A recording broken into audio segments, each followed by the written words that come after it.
ನಮಸ್ಕಾರ ಸ್ನೇಹಿತರೆ. ಮಿಥುನ ರಾಶಿ, ಬುಧನ ಮಕ್ಕಳು ನೀವು. ಮಾತಿನಲ್ಲಿ ಮ್ಯಾಜಿಕ್ ಮಾಡ್ತೀರಾ. 1 ಸೆಕೆಂಡ್ನಲ್ಲಿ ಅಪರಿಚಿತರನ್ನು ಫ್ರೆಂಡ್ ಮಾಡ್ಕೊಳ್ಬಿಡ್ತೀರಾ. Double personality, double talent. ಆದರೆ ವಿಧಿಯ ಆಟ ನೋಡಿ. ನಿಮ್ಮ ಈ ದೊಡ್ಡ ಗುಣವೇ ನಿಮ್ಮ ದೊಡ್ಡ ಶಾಪ ಆಗೋದಿದೆ. ಯಾಕಂದರೆ ನಿಮ್ಮ ಸುತ್ತ 3 ಜನರಿದ್ದಾರೆ. ಮುಖಕ್ಕೆ ಮುಖವಾಡ ಹಾಕ್ಕೊಂಡು ನಿಮ್ಮನ್ನ ಗುರೂಜಿ, ಬಾಸ್, ಬೆಸ್ಟ್ ಫ್ರೆಂಡ್ ಅಂತಾರೆ. ಆದರೆ ರಾತ್ರಿ ಆದರೆ ನಿಮ್ಮ ಸಮಾಧಿ ತೋಡೋ ಪ್ಲಾನ್ ಮಾಡ್ತಾರೆ. ಇವರು ಯಾರು? ಇವರ ಹೆಸರೇನು? ಯಾವ ಅಕ್ಷರದಿಂದ ಇವರ ಹೆಸರು ಬರುತ್ತೆ ಅನ್ನುವ ಸಂಪೂರ್ಣ ಮಾಹಿತಿಯನ್ನು ಹೇಳ್ತೀನಿ. ಒಂದು ನೆನಪಿಟ್ಕೊಳ್ಳಿ, ಈ ವಿಡಿಯೋ ಮುಗಿಯೋ ಹೊತ್ತಿಗೆ ನಿಮ್ಮ ಕಣ್ಣಲ್ಲಿ ನೀರು ಬರುತ್ತೆ. ಯಾಕಂದರೆ ನಿಮ್ಮ ಲೈಫ್ ಹಾಳು ಮಾಡಿದ ವಿಲನ್ ಯಾರು ಅಂತ ನಿಮಗೆ ಗೊತ್ತಾಗಿ ಬಿಡುತ್ತೆ. ವಿಡಿಯೋವನ್ನು ಸ್ಕಿಪ್ ಮಾಡದೆ ಕೊನೆವರೆಗೂ ನೋಡಿ. ಅದಕ್ಕೂ ಮುನ್ನ ಮಿಥುನ ರಾಶಿಯವರಾಗಿದ್ದರೆ ಈ ವಿಡಿಯೋಗೆ ಲೈಕ್ ಮಾಡಿ. ಹಾಗೆ ನೀವಿನ್ನು ನಮ್ಮ ಜ್ಯೋತಿಷ್ಯ ದರ್ಶನ ಚಾನಲ್ಗೆ ಸಬ್ಸ್ಕ್ರೈಬ್ ಆಗಿಲ್ಲ ಅಂದರೆ ಈಗಲೇ ಸಬ್ಸ್ಕ್ರೈಬ್ ಮಾಡಿ. ಹಾಗೆ ಪಕ್ಕದಲ್ಲಿ ಬರೋ ಬೆಲ್ ಐಕಾನನ್ನು ಕ್ಲಿಕ್ ಮಾಡಿ. ನಿಮ್ಮ ಸಮಸ್ಯೆಗಳಾದಂತಹ ಸತಿಪತಿ ಕಲಹ, ಪ್ರೀತಿಯಲ್ಲಿ ಮೋಸ, ಭೂಮಿ ವಿಚಾರ, ಕೋರ್ಟ್ ಕೇಸ್, ವ್ಯಾಪಾರ, ಹಣಕಾಸಿನ ತೊಂದರೆ, ಸಾಲಬಾಧೆ, ಸ್ತ್ರೀಯರು, ಗುಪ್ತ ಸಮಸ್ಯೆ, ಹೀಗೆ ಹಲವಾರು ಸಮಸ್ಯೆಗಳಿಗೆ ಶಾಶ್ವತ ಪರಿಹಾರ ಮಾಡಿಕೊಡುತ್ತಾರೆ. ಡಿಸ್ಪ್ಲೇ ಮೇಲೆ ಕಾಣುವ ಗುರುಜಿ ನಂಬರ್ಗೆ ಒಮ್ಮೆ ಕರೆ ಮಾಡಿ. ಮಿಥುನ ರಾಶಿಯವರ ಸ್ವಭಾವವು ಬಹುಮುಖವಾದುದು. ಕಾಲ್ಪನಿಕ, ಆಹ್ಲಾದಕರ, ಚಿಂತನಶೀಲ ಮತ್ತು ಎಲ್ಲದಕ್ಕೂ ಹೊಂದಿಕೊಳ್ಳಬಲ್ಲ ಸ್ವಭಾವ ಇವರದ್ದು. ಅವಳಿಗಳು, ಸಂಕೇತಗಳು ಮಿಥುನ ರಾಶಿಯನ್ನು ಪ್ರತಿನಿಧಿಸುವುದರಿಂದ ಇದು ಅವರ ಉಭಯ ಸ್ವಭಾವದ ಗುಣಲಕ್ಷಣಗಳನ್ನು ವಿವರಿಸುತ್ತದೆ.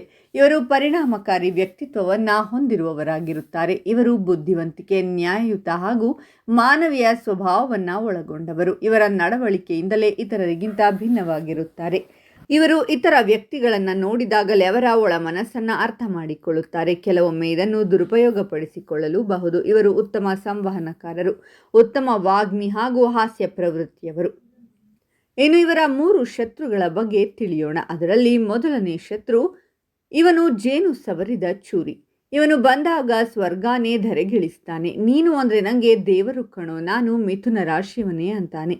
ನಿನ್ನ ಬ್ರೈನ್, ನಿನ್ನ ಮಾತು ಅದ್ಭುತ ಅಂತಾನೆ. ಮಿಥುನ ರಾಶಿಯವರೇ, ನಿಮಗೆ ಹೊಗಳಿಕೆ ಅಂದರೆ ಆಕ್ಸಿಜನ್ ಥರ. ಇವನು ಅದನ್ನೇ ಸಿಲಿಂಡರ್ ಮಾಡಿ ಮಾರ್ತಾನೆ. ಉದಾಹರಣೆ 1, ದುಡ್ಡಿನ ಮೋಸ. ಇವನು ಸೇಲ್ಸ್ನಲ್ಲಿ ಕಿಂಗ್. ನಿಮ್ಮ ಕಾಲೇಜ್ ಫ್ರೆಂಡ್ ಒಬ್ಬ 10 ವರ್ಷದ ನಂತರ ಸಿಕ್ಕ. ನಾನು ಸ್ಟಾರ್ಟಪ್ ಮಾಡ್ತಿದ್ದೀನಿ, ನಿನ್ನಂಥ ಸ್ಮಾರ್ಟ್ ಪಾರ್ಟ್ನರ್ ಬೇಕು, 2 ಲಕ್ಷ ಹಾಕು, 1 ವರ್ಷದಲ್ಲಿ 20 ಲಕ್ಷ ವಾಪಸ್ ಅಂದ. ಆಗ ನೀವು ಏನು ಯೋಚನೆ ಮಾಡ್ತೀರಾ? 10 ವರ್ಷದ ಫ್ರೆಂಡ್ ಅಷ್ಟೊಂದು ಹೊಗಳ್ತಿದ್ದಾನೆ. ಅಪ್ಪನ ರಿಟೈರ್ಮೆಂಟ್ ದುಡ್ಡು 2 ಲಕ್ಷ ಕೊಟ್ಟು 3 ತಿಂಗಳಾದ ಮೇಲೆ ಆ ಫ್ರೆಂಡ್ ಫೋನ್ ಸ್ವಿಚ್ ಆಫ್. ಇನ್ಸ್ಟಾಗ್ರಾಮ್ನಲ್ಲಿ ಗೋವಾ ಫೋಟೋ ಕಂಪನಿ ಅಂತ ಒಂದು ಇದ್ದೇ ಇರಲಿಲ್ಲ. ಈ ಕಡೆ ನಿಮ್ಮ ಅಪ್ಪ ನನ್ನ ದುಡ್ಡು ತಿಂದು ಹಾಕ್ದೆ ಅಂತ ಮನೆ ಬಿಟ್ಟು ಹೋಗಿದ್ದಾರೆ. ನೀವು ಈಗ ಡಿಪ್ರೆಷನ್ ಮಾತ್ರೆ ತಗೊಳ್ತಿದ್ದೀರಾ. ಉದಾಹರಣೆ 2, ಪ್ರೀತಿಯ ಮೋಸ. ಬೆಂಗಳೂರಿನ ಹುಡುಗಿ, ಮಿಥುನ ರಾಶಿ, 28 ವರ್ಷ, ಮ್ಯಾಟ್ರಿಮೋನಿಲಿ ಒಬ್ಬ ಸಿಕ್ಕ. ನೀನು ತುಂಬ ಇಂಟೆಲಿಜೆಂಟ್, ನಿನ್ನಂಥ ಹುಡುಗಿ ಸಿಗೋದು ನನ್ನ ಪುಣ್ಯ ಅಂದ. ದಿನ ಕವಿತೆ, ಹಾಡು, ಲಾಂಗ್ ಡ್ರೈವ್. 2 ತಿಂಗಳಾದ ಮೇಲೆ ನನ್ನ ಅಮ್ಮನಿಗೆ ಆಪರೇಷನ್, 1.5 ಲಕ್ಷ ಬೇಕು. ಮದುವೆ ಆದ ಮೇಲೆ ನಾವಿಬ್ರು ಒಂದೇ ತಾನೇ ಅಂದ. ಚಿನ್ನ ಅಡವಿಟ್ಟು ದುಡ್ಡು ಕೊಡ್ತೀರಾ. ಆಮೇಲೆ ಆ ಹುಡುಗ ಬ್ಲಾಕ್ ಮಾಡಿ ಎಸ್ಕೇಪ್. ಅವನ ಅಮ್ಮ ಚೆನ್ನಾಗಿದ್ರು, ಅವನಿಗೆ ಈಗಾಗಲೇ ಮದುವೆ ಆಗಿತ್ತು. ನೀವು ಈಗ ಯಾರನ್ನು ನಂಬೋ ಸ್ಥಿತಿಲಿ ಇಲ್ಲ. ಇವನು ಯಾರು? ಜೇನು ಸವರಿದ ಚೂರಿ. ಮಾತಲ್ಲಿ ಸಕ್ಕರೆ, ಕೆಲಸದಲ್ಲಿ ವಿಷ. ನಿಮ್ಮ ಪಾರ್ಟ್ನರ್ಶಿಪ್, ದುಡ್ಡು, ಮನಸ್ಸು ಎಲ್ಲವನ್ನೂ ಮುರಿಯೋನು. ಗುರುತು ಹಿಡಿಯೋದು ಹೇಗೆ? 1, ಸಿಕ್ಕಿದ 1 ವಾರದಲ್ಲಿ ಬೆಸ್ಟ್ ಫ್ರೆಂಡ್ ಆಗಿಬಿಡ್ತಾನೆ. 2, ನನ್ನನ್ನು ನಂಬು ಅಂತಾನೆ, ಆದರೆ ಲೀಗಲ್ ಪೇಪರ್ ಕೊಡಲ್ಲ. 3, ಅವಸರ ಮಾಡಿಸ್ತಾನೆ. ಈಗಲೇ ಹೌದು ಅನ್ನು, ಇಲ್ಲಾಂದರೆ ಚಾನ್ಸ್ ಹೋಗುತ್ತೆ. ಈ ಚೂರಿ ನಿಮ್ಮ ಕುತ್ತಿಗೆಗೆ ಯಾವಾಗ ಬರುತ್ತೆ ಗೊತ್ತಿಲ್ಲ, ಹುಷಾರ್. ಇನ್ನು 2ನೇ ಶತ್ರು, ಅತ್ಯಂತ ನೋವಿನ ಶತ್ರು. ಇವನು ರಕ್ತ ಹೀರುವ ಜಿಗಣೆ. ಇವನು ಹೊರಗಿನವನಲ್ಲ, ನಿಮ್ಮ ಮನೆ ರಕ್ತ. ನಾವು ನಿಮ್ಮವರು ಅಲ್ವೇನೋ ಅಂತಾನೆ. ಸಣ್ಣ ಸಹಾಯ ಮಾಡುವಂತ ಬರ್ತಾನೆ. ಆದರೆ ಮಿಥುನ ರಾಶಿಯವರೇ, ಇವನು ಸಹಾಯ ಕೇಳೋಕೆ ಬಂದಿರಲ್ಲ. ನಿಮ್ಮ ಮನೆ ಸುಖ, ನಿಮ್ಮ ನೆಮ್ಮದಿ, ನಿಮ್ಮ ಸಂಸಾರ ಎಲ್ಲವನ್ನೂ ಹೀರಿ ಖಾಲಿ ಮಾಡೋಕೆ ಬಂದಿರೋನು. ಉದಾಹರಣೆ 1, ಮನೆ ಹಾಳು. ದಿವ್ಯಾ, ಮಿಥುನ ರಾಶಿಯ ಬ್ಯಾಂಕ್ ಮ್ಯಾನೇಜರ್. ಅವಳ ತಮ್ಮನ ಹೆಂಡತಿ ಅಂದರೆ ನಾದಿನಿ. ಗಂಡನ ಜೊತೆ ಜಗಳ ಮಾಡಿಕೊಂಡು ಅಕ್ಕ 2 ತಿಂಗಳು ಅಷ್ಟೇ ಅಂತ ಬಂದ್ಲು. ದಿವ್ಯಾ ಸರಿ ಅಂದ್ಲು. 2 ತಿಂಗಳು 3 ವರ್ಷ ಆಯಿತು. ಆ ನಾದಿನಿ ಏನು ಮಾಡ್ತಾಳೆ? ದಿವ್ಯಾ ಸಂಬಳದಲ್ಲಿ ಮೇಕಪ್, ಡ್ರೆಸ್, ಪಾರ್ಲರ್. ದಿವ್ಯಾ ಗಂಡನ ಮುಂದೆ ಅಕ್ಕ ನನಗೆ ಬೈತಾಳೆ ಅಂತ ಕಂಪ್ಲೇಂಟ್. ಮನೆಯಲ್ಲಿ ದಿನ ಜಗಳ. ದಿವ್ಯಾ ಈಗ ಏನು ಮಾಡ್ತಿದ್ದಾಳೆ ಗೊತ್ತಾ? ಡಿವೋರ್ಸ್ ಲಾಯರ್ ಹತ್ರ ಮಾತಾಡ್ತಿದ್ದಾಳೆ. 12 ವರ್ಷದ ಸಂಸಾರ ಒಂದು ಜಿಗಣೆ ಬಂದು ಹಾಳು ಮಾಡ್ತು. ಉದಾಹರಣೆ 2, ಆಸ್ತಿ ಹಾಳು. ಮಂಜುನಾಥ್. ಮಿಥುನ ರಾಶಿಯವನು. ಅಪ್ಪ ತೀರಿಕೊಂಡ ಮೇಲೆ ತೋಟದ ಮನೆ ಸಿಕ್ತು. ಅವನ ದೊಡ್ಡಪ್ಪನ ಮಗ ಬಂದ. ಮಂಜು, ನನಗೂ ಸ್ವಲ್ಪ ಜಾಗ ಕೊಡು, ಶೆಡ್ ಹಾಕ್ಕೊಂಡು ಬದುಕ್ತೀನಿ ಅಂದ. ಮಂಜುನಾಥ್ ಅಣ್ಣ ತಮ್ಮ ಅಲ್ವಾ ಅಂತ ಅರ್ಧ ಎಕರೆ ಬರೆದು ಕೊಟ್ಟ. 1 ವರ್ಷವಾಯಿತು. ಆ ಅಣ್ಣ ಏನು ಮಾಡ್ದ? ಆ ಜಾಗನ ಸಿವಿಲ್ ಕಾಂಟ್ರಾಕ್ಟರ್ಗೆ 30 ಲಕ್ಷಕ್ಕೆ ಮಾರಿಬಿಟ್ಟ. ಮಂಜುನಾಥ್ಗೆ 1 ಪೈಸೆ ಇಲ್ಲ. ಈಗ ಕೇಸ್ ನಡೀತಿದೆ. ಅಣ್ಣ ತಮ್ಮ ಅಂತ ಇದ್ದವರು ಈಗ ಕೋರ್ಟ್ನಲ್ಲಿ ಶತ್ರುಗಳು. ಇವನು ಯಾರು? ರಕ್ತ ಹೀರುವ ಜಿಗಣೆ. ಸ್ವಲ್ಪ ಅಂತ ಶುರು ಮಾಡಿ ನಿಮ್ಮ ಸರ್ವಸ್ವವನ್ನು ಕಿತ್ಕೊಳ್ತಾನೆ. ಸಂಬಂಧದ ಹೆಸರಲ್ಲಿ ನಿಮ್ಮ ಬದುಕನ್ನೇ ಹಿರಿಬಿಡ್ತಾನೆ. ಗುರುತು ಹೇಗೆ? 1, ಕಷ್ಟ ಅಂತ ಬರ್ತಾನೆ, ಆದರೆ ಕಷ್ಟ ಪರಿಹಾರ ಮಾಡಿಕೊಳ್ಳೋ ಪ್ರಯತ್ನ ಮಾಡಲ್ಲ. 2, ನೀನು ದೊಡ್ಡ ಮನಸ್ಸು ಮಾಡಬೇಕು ಅಂತ ಎಮೋಷನಲ್ ಬ್ಲ್ಯಾಕ್ ಮೇಲ್ ಮಾಡ್ತಾನೆ. 3, ನೀವು ಸಾಕು ಅಂದರೆ ಊರೆಲ್ಲ ನಿಮ್ಮನ್ನೇ ವಿಲನ್ ಮಾಡ್ತಾನೆ. ನಿಮ್ಮ ಮನೆಯಲ್ಲಿ ಈ ಜಿಗಣೆ ಅಂಟುಕೊಂಡಿದ್ಯಾ? ಕಿತ್ತು ಒಗೆಯೋ ಟೈಮ್ ಬಂದಿದೆ. ಇನ್ನು 3ನೇ ಶತ್ರು, ಸೈಲೆಂಟ್ ಕಿಲ್ಲರ್, ನಗು ಮುಖದ ನಾಗರ ಹಾವು. ಇವನು ನಿಮ್ಮ ಆಫೀಸ್ನಲ್ಲಿ ನಿಮ್ಮ ಪಕ್ಕದ ಟೇಬಲ್ನಲ್ಲಿ ಕೂತಿರ್ತಾನೆ. ಯಾವಾಗಲೂ ನಗುತ್ತಾ ಇರ್ತಾನೆ.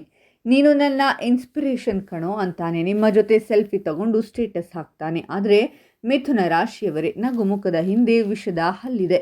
ಟೈಮ್ ನೋಡಿ ಕಚ್ಚೋಕೆ ಕಾಯ್ತಾ ಇದ್ದಾನೆ. ಉದಾಹರಣೆ 1, ಐಡಿಯಾ ಕಳ್ಳತನ.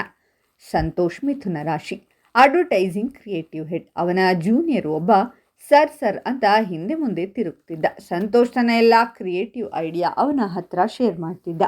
ಒಂದಿನ 50 ಕೋಟಿ ಕ್ಲೈಂಟ್ ಪಿಚ್. ಸಂತೋಷ್ಗೆ ಡೆಂಗ್ಯೂ ಜ್ವರ. ನೀನು ಪ್ರೆಸೆಂಟ್ ಮಾಡು ಅಂತ ಆ ಜೂನಿಯರ್ಗೆ ಹೇಳಿದ. ಆ ನಾಗರ ಹಾವು ಏನು ಮಾಡ್ತು? ಸಂತೋಷ್ ರಾತ್ರಿ ಇಡೀ ಮಾಡಿದ ಕಾನ್ಸೆಪ್ಟನ್ನೇ ತನ್ನದು ಅಂತ ಹೇಳಿ ಪ್ರೆಸೆಂಟ್ ಮಾಡಿತ್ತು. Client Impress. ಆ ಜೂನಿಯರ್ಗೆ ಸ್ಪಾಟ್ ಪ್ರಮೋಷನ್. ಸಂತೋಷ್ 5 ವರ್ಷ ಸರ್ವಿಸ್ ಇದ್ದವನು ಈಗ ಆ ಜೂನಿಯರ್ ಅಂಡರ್ ಕೆಲಸ ಮಾಡ್ತಿದ್ದಾನೆ. ಮಹಾ ಅವಮಾನ. ಉದಾಹರಣೆ 2, ಪಾಲಿಟಿಕ್ಸ್. ರಶ್ಮಿ, ಮಿಥುನ ರಾಶಿ, ಸಾಫ್ಟ್ವೇರ್ ಕಂಪನಿ.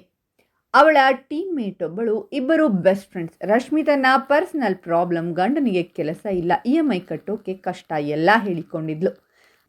ಅಪ್ರೈಸಲ್ ಟೈಮ್ ಬಂತು. ಮ್ಯಾನೇಜರ್ ರಶ್ಮಿನ ಕರೆದರು. ರಶ್ಮಿ, ನಿಮಗೆ ಈಗ ಜಾಸ್ತಿ ಜವಾಬ್ದಾರಿ ಕೊಟ್ಟರೆ ಸ್ಟ್ರೆಸ್ ಆಗುತ್ತೆ ಅಂತ ಕೇಳ್ಪಟ್ಟೆ. ಸೊ ಈ ವರ್ಷ ರೇಟಿಂಗ್ ಆವ್ರೇಜ್ ಅಂದರು. ಯಾರು ಚಾಡಿ ಹೇಳಿದ್ದು? ಆ ಬೆಸ್ಟ್ ಫ್ರೆಂಡ್. ಪಾಪ ರಶ್ಮಿ ಮನೆಯಲ್ಲಿ ತುಂಬ ಟೆನ್ಷನ್.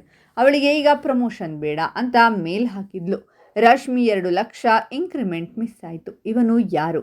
ನಗು ಮುಖದ ನಾಗರ ಹಾವು. ನಿಮ್ಮ ನಂಬಿಕೆ ಗೆದ್ದು ನಿಮ್ಮ ಸೀಕ್ರೆಟ್ ತಿಳ್ಕೊಂಡು ಸರಿಯಾದ ಟೈಮ್ಗೆ ಕಚ್ಚೋನು. ನಿಮ್ಮ ಕೆರಿಯರ್, ನಿಮ್ಮ ಹೆಸರು, ನಿಮ್ಮ ಫ್ಯೂಚರ್ ಎಲ್ಲವನ್ನೂ ವಿಷ ಮಾಡೋನು. ಗುರುತು ಹೇಗೆ? ನಿಮ್ಮ ಸಕ್ಸಸ್ಗೆ ಜೋರಾಗಿ ಚಪ್ಪಾಳೆ ತಟ್ತಾನೆ, ಆದರೆ ಕಣ್ಣಲ್ಲಿ ಹೊಟ್ಟೆ ಕಿಚ್ಚು ಕಾಣುತ್ತಿರುತ್ತೆ. ಜಸ್ಟ್ ಬಿಟ್ವೀನ್ ಅಸ್ ಅಂತ ನಿಮ್ಮ ಸೀಕ್ರೆಟ್ ಕೇಳ್ತಾನೆ. ನೀವು ಕೆಳಗೆ ಬಿದ್ದಾಗ ಮೊದಲು ಬಂದು ಸಾರಿ ಕಣೋ ಅಂತಾನೆ, ಆದರೆ ಒಳಗೊಳಗೆ ಖುಷಿ ಪಡ್ತಾನೆ. ನಿಮ್ಮ ಆಫೀಸ್ನಲ್ಲಿ ನಾಗರ ಹಾವು ಹರಿದಾಡ್ತಿದ್ಯಾ? ಜಾಗೃತರಾಗಿರಿ. ಮಿಥುನ ರಾಶಿಯವರೇ, ಈ ವಿಡಿಯೋದ ಕೊನೆಯ ಹಂತಕ್ಕೆ ಬಂದಿದ್ದೇವೆ. ಈಗ ಸಮಯ ಬಂದಿದೆ ಮುಖವಾಡ ಕಳಚಿ ಅಸಲಿ ಮುಖ ನೋಡೋಣ. ಮೊದಲನೆಯದು ಜೇನು ಸವರಿದ ಚೂರಿ. ಇವನ ಮೊದಲ ಅಕ್ಷರ ಪಿ. ಪ್ರಕಾಶ್, ಪ್ರವೀಣ್, ಪ್ರಿಯಾ, ಪೂಜಾ, ಪವನ್. ಸಿಹಿ ಮಾತಾಡಿ ದುಡ್ಡು ಮನಸ್ಸು ಕದಿಯೋರು. ಎರಡನೆಯದು ರಕ್ತ ಹೀರುವ ಜಿಗಣೆ. ಇವನ ಮೊದಲ ಅಕ್ಷರ ಕೆ. ಕಿರಣ್, ಕಾವ್ಯ, ಕಮಲ, ಕಿಶೋರ್, ಕಲ್ಯಾಣ್. ಸಂಬಂಧದ ಹೆಸರಲ್ಲಿ ಮನೆ ನೆಮ್ಮದಿ ಹೀರೋರು. 3, ನಗುಮುಖದ ನಾಗರ ಹಾವು. ಇವನ ಮೊದಲ ಅಕ್ಷರ ಎ. ಅರುಣ್, ಅನಿತಾ, ಅಭಿಷೇಕ್, ಐಶ್ವರ್ಯ, ಅಶೋಕ್. ನಗುತ್ತಲೇ ಕರಿಯರ್, ಕ್ರೆಡಿಟ್ ಕಚ್ಚೋರು. P, K, A. ಈ 3 ಅಕ್ಷರಗಳು ನಿಮ್ಮ ಲೈಫಲ್ಲಿ ವಿಲನ್ ಆಗಿದ್ದಾರಾ? ಓಂ ಬುಧದೇವಾಯ ನಮಃ ಅಂತ ಕಾಮೆಂಟ್ನಲ್ಲಿ ತಿಳಿಸಿ. ಎಚ್ಚರಿಕೆ ಗಂಟೆ ಬಾರಿಸಲಿ. ನೆನಪಿಡಿ, ಪಿ ಅಕ್ಷರದವನಿಗೆ ದುಡ್ಡು ಕೊಡೋ ಮುಂಚೆ 10 ಸಲ ಯೋಚಿಸಿ. 2, ಕೆ ಅಕ್ಷರದವನಿಗೆ ಮನೆಯಲ್ಲಿ ಬೌಂಡರಿ ಹಾಕಿ. 3, ಎ ಅಕ್ಷರದವನ ಮುಂದೆ ಬಾಯಿ ಬಿಗಿ ಹಿಡಿಯಿರಿ. ಮಿಥುನ ರಾಶಿ ಅಂದರೆ ಬುಧ. ಬುದ್ಧಿವಂತಿಕೆ ನಿಮ್ಮ ಅಸ್ತ್ರ. ಇವತ್ತು ನಾನು ನಿಮಗೆ ಶತ್ರುಗಳ ಲಿಸ್ಟ್ ಕೊಟ್ಟಿದ್ದೀನಿ, ಇನ್ನು ಯುದ್ಧ ಮಾಡೋದು ನೀವೇ. ಈ ವಿಡಿಯೋನ ಎಲ್ಲರಿಗೂ ಶೇರ್ ಮಾಡಿ. ಒಂದು ಶೇರ್ ಒಂದು ಲೈಫ್ ಉಳಿಸಬಹುದು. ಇನ್ನಷ್ಟು ಮಿಥುನ ರಾಶಿಯವರ ಬಗ್ಗೆ ಮಾಹಿತಿಗಾಗಿ ನಮ್ಮ ಚಾನಲನ್ನು ಸಬ್ಸ್ಕ್ರೈಬ್ ಮಾಡಿ.